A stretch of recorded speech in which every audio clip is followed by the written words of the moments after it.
This is the Business Stuff Podcast. This is where I will share the lessons I've learned from advising thousands of businesses over almost 30 years. Each episode will give you practical insight to allow you to learn from other people's mistakes. I'll be pulling in experts from our team and the world of business, and together we'll make sure your business is giving you what you want. My name is Martin, and this is the Business Stuff Podcast. Hi, it's Martin from the Accelerator team. I'm here this week with Emma Watt, who is the Lettings Director at Hive Estates. Hi Emma, how are you doing? Hi, good, thanks. How are you?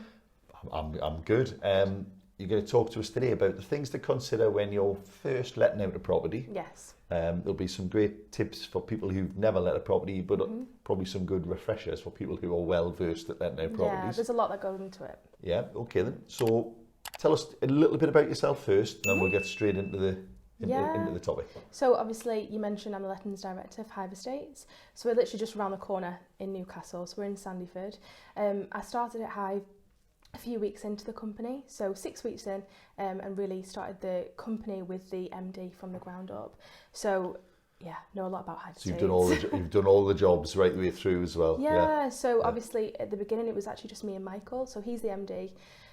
So it was just the two of us when we started. So I've really done the accounts, the maintenance, the inquiries, the viewings. So taking hopefully, photos, showing tenants around. So probably do a bit of DIY on the way as well. I have done like some repression boilers. Yeah. So I'd like to think I can turn my hands at most things in the company, and hopefully I can answer your questions and that was as well. 6 years, 6 years ago now. 6 in February. 6 in February. Well done. Yeah. So Emma, most people probably just think, well, you just buy a property, you get a tenant in, and you retire, because all landlords are millionaires apparently. Yeah. Well, let's go through the steps though. So first of all, you need a property. So what should people think about when they're thinking about getting a property for rental? There's quite a lot of things to consider, and what I think people don't realise is they've got to do a bit of research into it. So they've got to look into the area, they've got to look into the price, market research, so make sure what they're prepared to pay for that property is actually what that property is worth. So really comparing that with then the yield, and what they can achieve is something that people have to do a lot of research on. Because most people think, well, they want to buy it as cheap as possible and get as much rent as possible, but that doesn't happen by mistake. You've got to know the area. You can't just see any random house and go, well, that one will do. Yeah. So like I said, you've got to really look into the market. So different areas will attract different sort of types of tenants, whether you want to go for student or professional. So you've got to take into consideration who you want to rent the property to. There's also going to be the different areas. There's going to be sort of a bit of a ceiling on what you can achieve rental-wise. There's things that you can do to improve the property and obviously increase your chances of getting a higher rent. But there are ceilings. But there are still absolutes, aren't there? So I mean, some of my stuff. We've got a downstairs flat in Pilo. It's a lovely. It's a Tyneside flat. It's 2-bed property. There is an absolute ceiling on what you can get there. It's a downstairs flat in Pilo, so it's never really going to be a student property. It's never going to be a visiting professional from out. It's never going to be an orchestra playing at the stage. It's home. It's people living in a house, and that's that's just where they're going to live. But again, you might buy a property in Jesmond, 6-bedder, and that's more students. So you've really got to know what your audience is, haven't you? Yeah, and that is really dictated about the area. So it tends to be, if you're focusing on city centre, you will tend to pay a little bit more. Obviously, more central you go, but you will also probably get more return on your rent as well. So it does just depend on what area you're looking into and then who you want to rent to. You could get a HMO property and actually rent it individually to individual people. So you could do that to maybe get a little bit more rent on the property. So area dictates the amount of rent you can achieve. So an HMO, for people who don't know, is a house in multiple occupation. It's classic house share. It could be 5 students or it could be 5 professionals. Yeah, or more. And again, or more. It depends where it is, what the audience is. So again, like I said, city centre. In Newcastle, for example, you've got the 2 universities, you've also got the college. So you're going to get a lot of students looking to live in Newcastle. So there are so many people looking to rent. So in this particular area, that's huge. And then as you go then outside the city centre, you get more families. It's more sort of residential areas. So that really comes into play when you're picking the house as well. Yeah, okay then. And what types of things do you need to think about then when you're looking at, because the property will either be ready to go or it'll need work. I mean, what's a realistic, I suppose, guide to how much you should expect to pay on a property, or does it just depend? It totally Depends what you buy. It completely depends.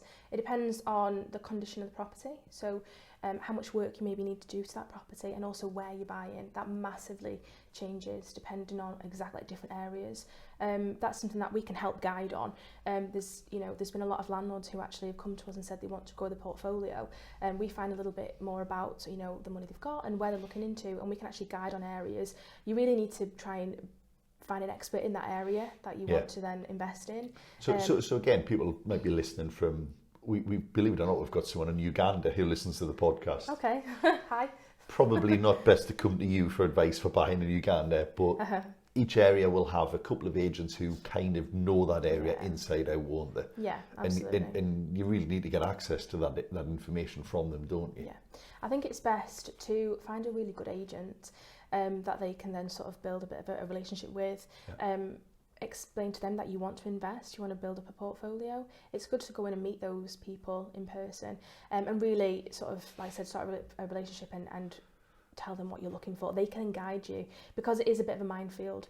Every area, so there's pockets even in Newcastle of areas where maybe what you can achieve on the rent wise, and also what the value is if you were to buy it. Just by the wrong side of the motorway, or even just a road along. So I think if you don't have someone, Newcastle's quite a strange area. The city's not that big, and you could literally have, we're not far in the office here from some pretty expensive property in Jesmond, and you can literally go half a mile in a couple of different directions, and being Cowgate if you go half a mile one way. And if you're coming from outside the area, you wouldn't know that without local knowledge and local help, would you? That must be really, really hard. So obviously I've lived in Newcastle now for about 11 years, and now I've got to really understand, the market that we're in, and the market's different in different areas. So you really need to get in there with an expert who knows that area and who can really look after you. Yeah, okay then. And on the refurb, again, you might have an opportunity here to get a cheap property, do the refurb, and then grow the value as well as just get a rent. But you've got to really it's work, isn't it? Yeah. And that's not for everyone, is it? It's a lot of work. Depending on what the property is, because obviously, I think we're going to touch on compliance, but the property has to be safe. There's a lot of hoops that you have to jump through, which I think is a good thing. You need to make sure these tenants are safe and the house is safe. So you have to, no matter what the property is, whether you have to refurb it or not, there's a lot to actually do to the property before you have to rent it, or before you can rent it out. If you're going to be a landlord, you have to be prepared to invest in the property and to keep it compliant. But in terms of refurbs, there's definitely stuff you can do in the properties to make it more appealing. It's all about catching people's eye when it's being marketed. And the thing that catches the eye will depend on the audience, won't it? Yeah. So 6 students in Jesmond will want something different to a family in Pelo. So just for example, 6 tenants living in Jesmond, really they'd love their own bathroom. So we go to a lot of houses with landlords and they're saying, they've got big plans and their ideas are great, but to really catch the eye of the people that we're showing around, if they had their own bathroom and then, maybe some sort of open plan living area, things like that is really eye-catching. So it's about making the right types of choices. Obviously, we deal with hundreds and hundreds of tenants every single year who exactly what they're ringing and asking for, don't you? So when we take those calls, we say to them, what's important to you? What would you pick over one house from another house, so we know sort of firsthand exactly what they're looking for, so we can also advise on that. I suppose that local knowledge as well, Emma, will, and this isn't just a plug for you guys at Hive, it's for any agent in any area this applies, but if I was thinking about getting into this area and I ring you up and we're having a bit of a chat, and first of all you trust that I'm serious and not just some I'm sure there's plenty of people who walk in and are going to take over the world, but let's assume you believe that I'm going to buy something. A proper discussion with you about, well, what are you being asked for that there isn't? Are you being asked for 3-bed houses? Are you being asked for studio flats? Are you being asked for 6-bed house shares? Again, you would know that because you've got people ringing up saying, have you got one of these? And you'll know who you're having to keep saying no to, won't you? So the kind of inquiries we get will either be specific inquiries and they've seen a specific house with us, or they'll call up because they're asking for a certain thing. Yeah. And the market changes depending on the year. Obviously, you've got professional and students. Do you mean times of the year? Times of the year, yeah. So different times of the year is when we'll then get this influx of inquiries from people. So there's hardly ever any 9 beds, for example. Right. So there's a lot of groups of 9 students wanting to live together. So they're like a really rare find. That fills me with dread. That would be a disaster. Yeah, I'd hate it. But yeah, but they like it. They like it, and they will fly off also, the shelf. the bigger properties, it's a different market altogether. HMO compared to normal tenancies, but the bigger ones go more quickly. Yeah, the start of the year it does. So in terms of the student season, so renting to students. We'll get those properties at the end of October, November, and they're all then on, the different portals that we use, and then we're inundated with like large groups of students. We're all trying to get in and get together those quickly. Houses first. So yeah, so your 9 beds, your 7 beds, they're really hard to come by. Right. So if you've got one of those, keep hold of it. They're very sought after. Good. Okay then.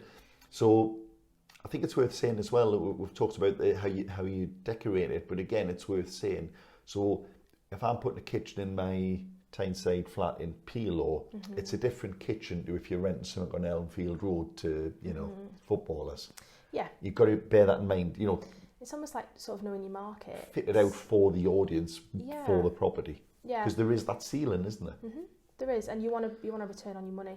And I think what you invest in that property, you want to make sure you're going to see back. So you have to make quite sort of smart decisions. But in terms of what you pick, it's going to be things that are going to have longevity and going to be hard wearing as well. So whether it's your very, very sort of expensive things, or whether it's something a little bit more basic. Not too cheap because you want it to last, but not too fancy. It needs to be solid and durable. Yeah. And then the fancier is the higher end of the market. Because you don't want to be changing it and having to replace things every time new tenants move in. These things should be lasting a good, depending on what it is anyway, a good couple of years for each thing. Because I presume on the on student stuff, again, it's going to get a lot of stick, isn't it? Yes, they're going to have a lot of parties. Even though we might tell them not to. They may have parties, people in there, a lot of high traffic. So things like carpets, make a good decision, something hard wearing. Yeah, okay then. So we've talked about finding the right property. I think it's worth then talking about, well, what do people need to do when considering whether it's the right tenant?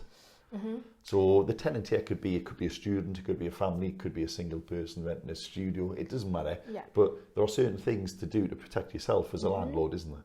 Yeah. So there's rules really. Well, there's licensing, there's planning. So you need to, when you're going to either invest in a property or you might already have a property, you need to double check who you can rent the house to. So there's planning. So there may be C3 or C4 planning in that area, and you need to make sure you've got the rental history on that property. And how would you find out whether something is subject to planning? You would need, well, it would depend on what area it's in, so whether there's an Article 4 in that area. And then from there, if there is an Article 4 or Article, you need to make sure you've got the rental history on that property. So say you've just... We're using a lot of terms here, I'll slow you down, because Article 4, C3, C4, Article 4 is a planning restriction for certain types of property use in certain residential areas. Yeah, so what it will do is it will limit the amount of people that you can rent that property to. So, for example, we talked before, HMO property. Yeah. So if you are looking to buy a HMO property, it's really, really important that you know that property has planning and you've got the rental history to prove that. So it's good to have 10 years of rental history so you can prove to the council. And the reason so you might say, well, 9-bed house. Oh, well, hold on, there's a 3-storey house round the corner in Jesmond. There's 9 rooms there.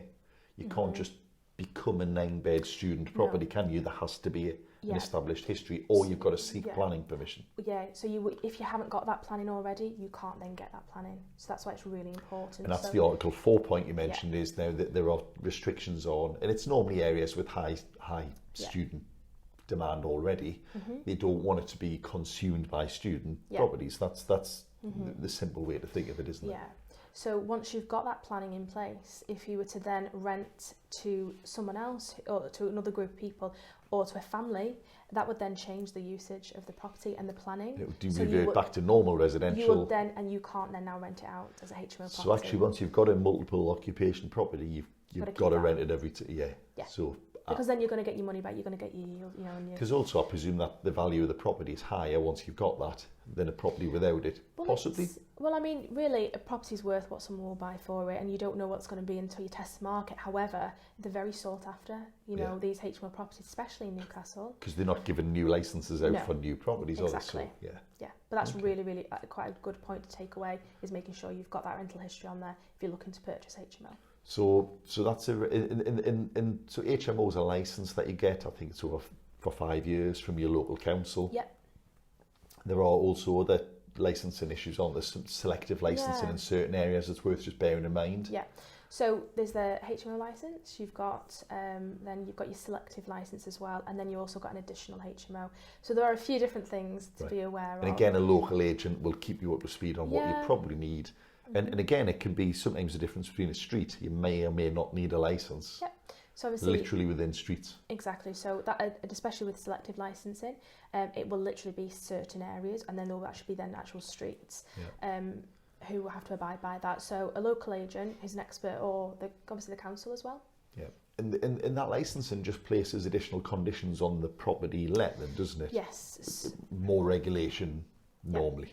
So there's a lot of requirements, like I said before, to rent your property out, but then when you also then have to have a licence as well, there's then additional things.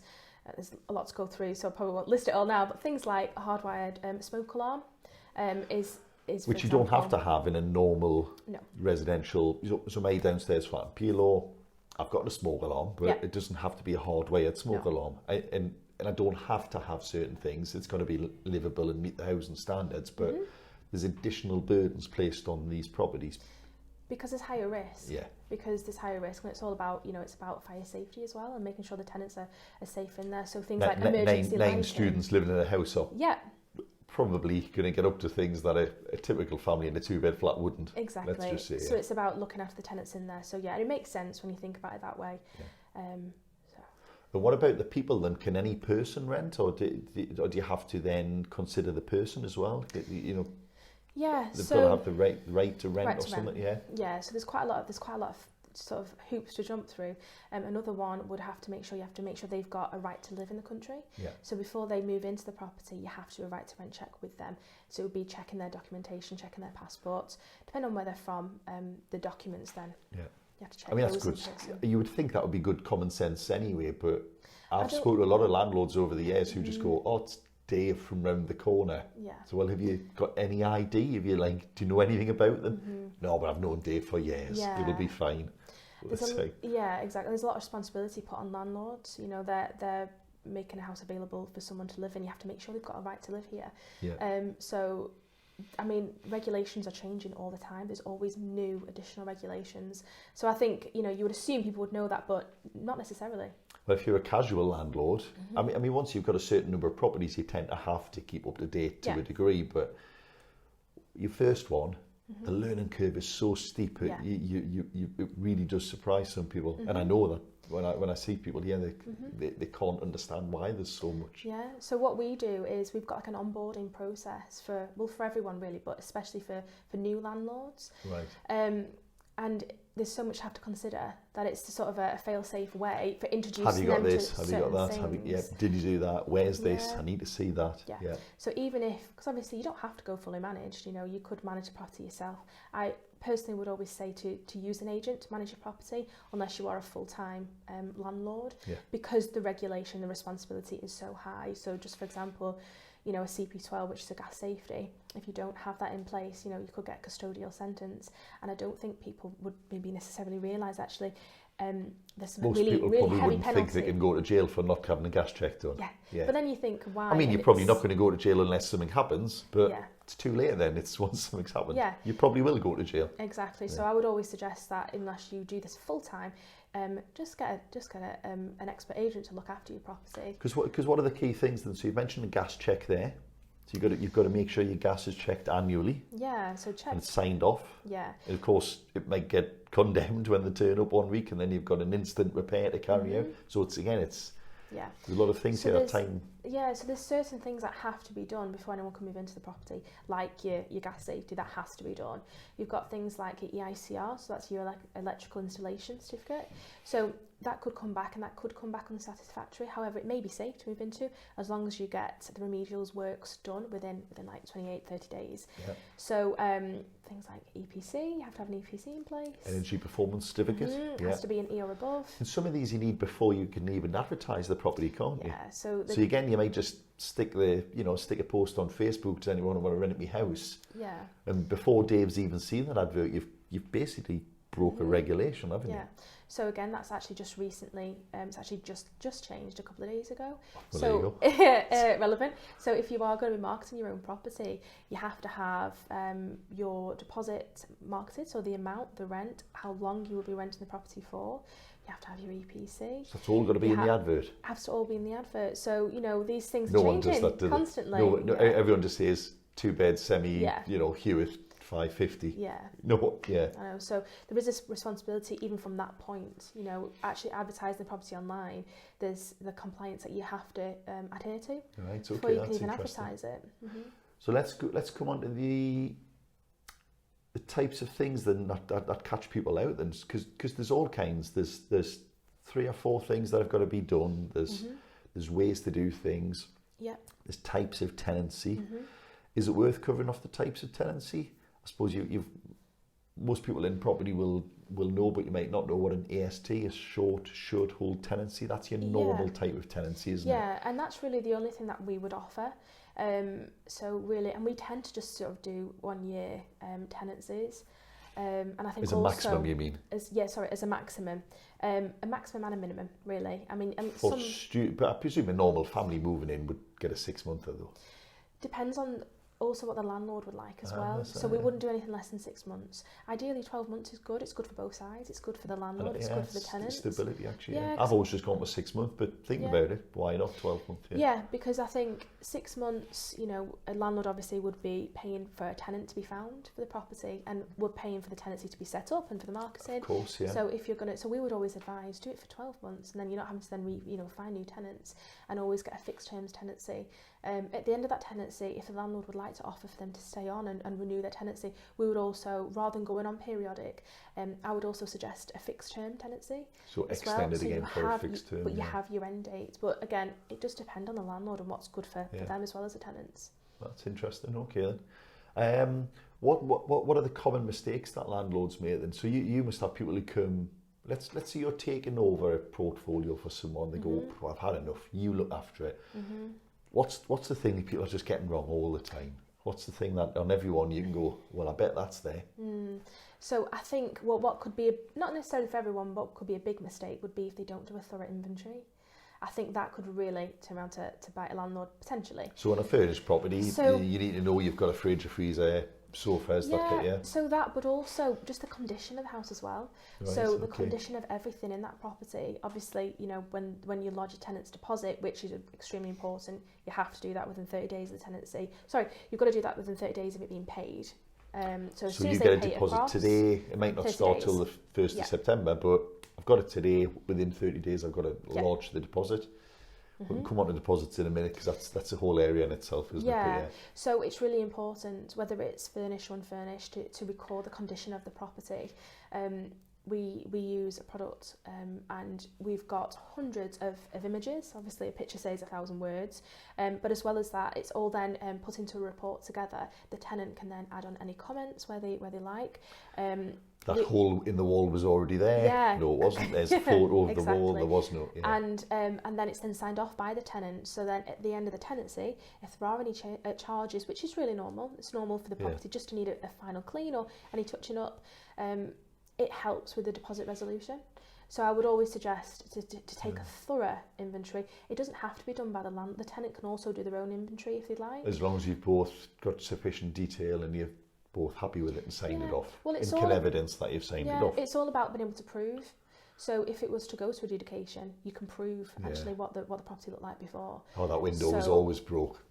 Yeah. Well, so that's without a photo of the window, you would never know, would you? Yeah. Yeah.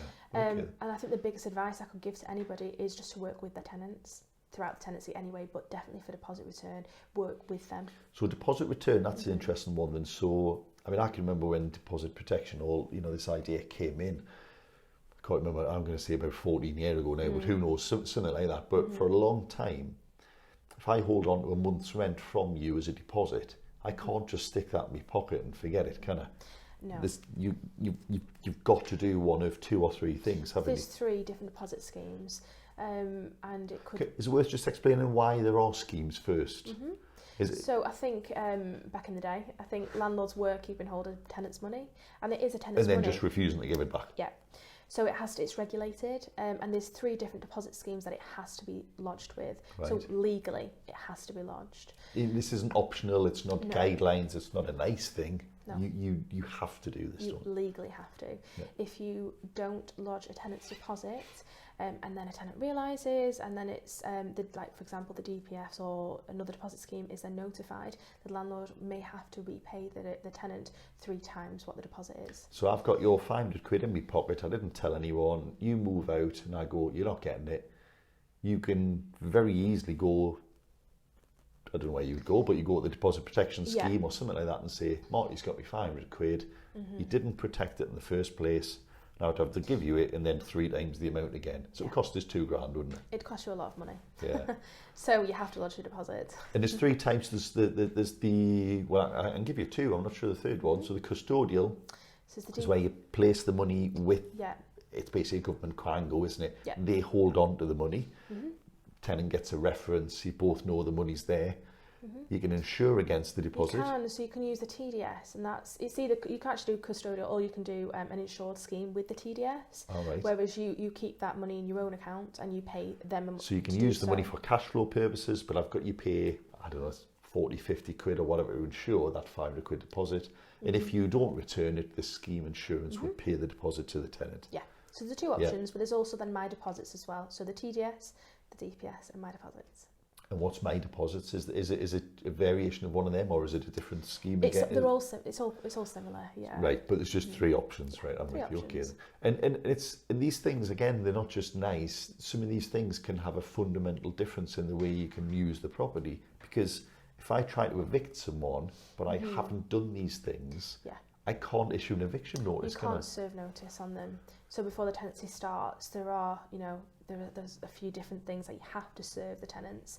So, for example, the EPC, the CP12, the How to Rent Guide, the prescribed information. There's quite a lot of stuff, isn't there? There is, and people think, like they're paying an agency to find a tenant, but actually there's a lot that goes into it. You have to set up the tenancy right from the start, enable you to actually then evict tenants if it has. Because without those things, you haven't got a legal agreement, have you? No. When I then go, Emma, you're out. I literally can't throw you out because you can't. So you wouldn't get a court. You can't serve notice on the tenant without doing those things, and you have to be able to also prove that you've done that as well. Yeah. I mean, that is the worst case scenario. Is that something you find quite a lot when you take over tenancies midstream? I'll go, oh, I've had enough. Can you deal with that? Oh, well, give us all of these things then. Do you find that people don't have them? There's times, yeah, so we may sort of have to scramble around and make sure the property has everything in place. So there's times because you can backfill if you need to, but if it's too late and there's already a dispute, it's quite... Yeah, I mean, you have to start the tenancy off on the right foot. You've got to do it for the tenants, and you've got to, for it to start in the right way, definitely. Yeah. Good, okay then. What's we normally like to finish on a question for people then. What's the biggest thing that you think people get wrong in renting out a property? What's the thing that people are just getting wrong every time, all the time?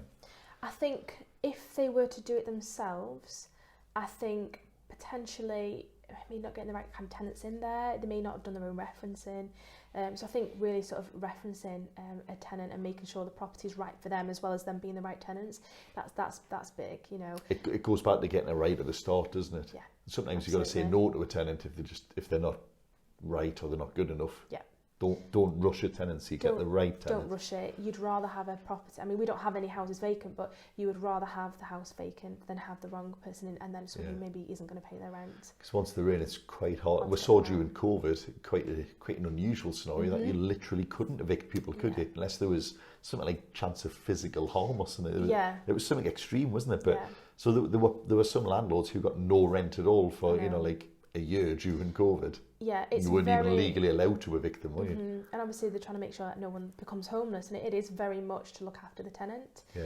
Which is why, you know, your agent needs to know exactly what they're doing. Yeah. We did take. And you don't want anything getting in the way of a legal eviction, because you didn't just. It's hard enough anyway. Never mind without cutting your own, legs off. Yeah. So it's got to be right from the start. So that's what I'd probably say. Just to sort of take time, make sure the right agent is massive. Check reviews online. Because I also think, how an agent looks after their tenants is very telling as well, because those tenants need to be happy. They're in your home. They need to be, looking after the property. Yeah, because you kind of have two audiences to satisfy, don't you? You've got the landlords who you've got to keep them happy, but if you don't have a happy bunch of tenants coming to you for properties. So you've got the landlord is the client and the tenant is the customer. Yeah. So really we've got, almost you are the middleman, trying to keep things happy. Trying to keep both parties happy. Yeah. Stop them killing each other. Yeah.